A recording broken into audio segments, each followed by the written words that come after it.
Group D में आए हुए लाभ हानि के प्रश्न। 400 नींबुओं का सीपी 320 नींबुओं के विक्रय मूल्य के बराबर है, प्रतिशत लाभ ज्ञात करें। यानी कि 400 सीपी बराबर 320 एसपी। तो यानी कि हम इसे ले लेंगे सीपी अपॉन एसपी, ये हो जाएगा 320 अपॉन 400।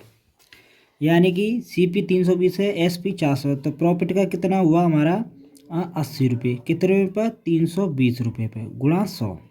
0 से 0, 8 से 32, 4 बार 4 से 100 25, तो 25% का हमारा प्रॉफिट हो गया। विजय किसी वस्तु को 10% लाभ पर बेचता है। अगर उसने इसे 20% कम में खरीदा होता और 20 रुपये ज़्यादा में बेचा होता तो 40% का लाभ होता है। क्रय मूल्य ज्ञात करो। सीपी मान लेते हैं 100% है, तो उस पर 10% का लाभ होता है, तो 110 एसपी हो जाएगा। ये हमारा सीपी। फिर कह रहा है अगर इसने इसे 20% कम में खरीदा होता, यानी कि 80% में खरीदा होता और 20 रुपये में ज़्यादा बेचा होता तो 40% का लाभ होता है। तो यानी 40% का लाभ होता तो 140/100। 2 जीरो से 2 जीरो, इसका 14 में मल्टीप्लाई कर दो, 8 का 8 चौ 32, 3 8 11, 111 रुपये में बेचा होता तो कितने का फायदा हो रहा है? 2। तो 2% बराबर हो जाएगा हमारा 20। तो 1% की वैल्यू कितने आएगी? 20/10। निकालना हमारा सीपी तो गुणा 100, 2 से 10, तो आ जाएगा हमारा 1000 रुपये सीपी। करण ने 6 कलम 5 रुपये के हिसाब से खरीदी और 5 कलम 6 रुपये के हिसाब से बेची। लाभ हानि प्रतिशत ज्ञात करो। यानी कि 6 कलम 5 रुपये के हिसाब से खरीदी और 5 कलम 6 रुपये के हिसाब से बेची। तो सबसे पहले हम कलम को बराबर कर लेते हैं, कलम की संख्या बराबर कर लेते हैं। तो यहाँ भी हम 5 का मल्टीप्लाई करेंगे, तो यहाँ भी हम 5 का मल्टीप्लाई करेंगे। तो यहाँ 6 का मल्टीप्लाई कर दो, तो यहाँ भी 6 का मल्टीप्लाई कर दो, तो हमारी 30 कलम होंगी, 30 होगी। तो यानी कि 30 कलम कितने में खरीदी? 25 रुपये में, और 30 कलम बेची कितनी? 36 रुपये में। कितने का प्रॉफिट हो गया? 11 का। कितने पे? 25 पे। तो 11/25 गुणा 100, 25 से 100 4, तो यानी हमारा आ जाएगा 44%।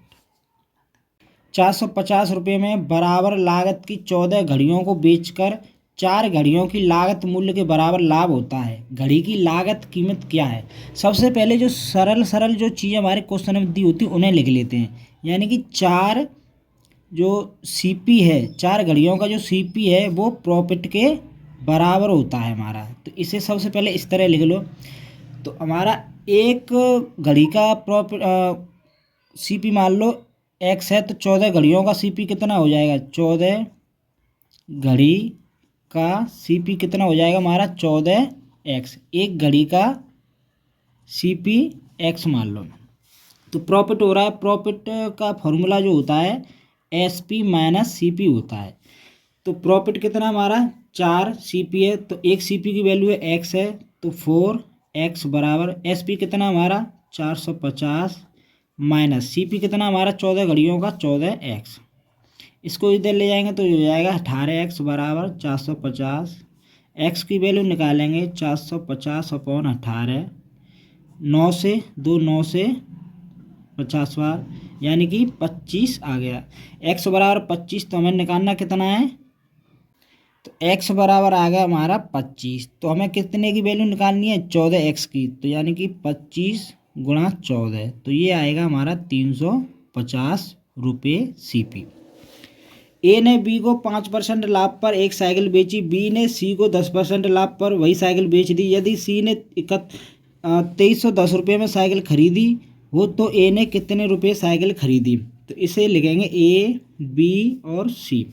ए का मान लो सी पी है 100%, तो ए ने बी को 5% लाभ पर खरीदी तो बेची, तो बी ने इसे कितने में खरीदा होगा? 105%।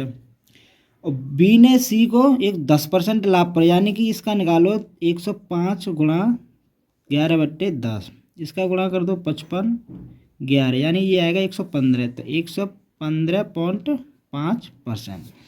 और सी ने खरीदा कितना? 2310 रुपये में, तो 2310/100 यानी 1155 गुणा ए का निकालना है 100, 0 से 0 उठा दो ये, तो 5 से काट दो 2, 3 1, 5 से काट दो 200, 3100, तो ये आएगा हमारा 2000 रुपये CP।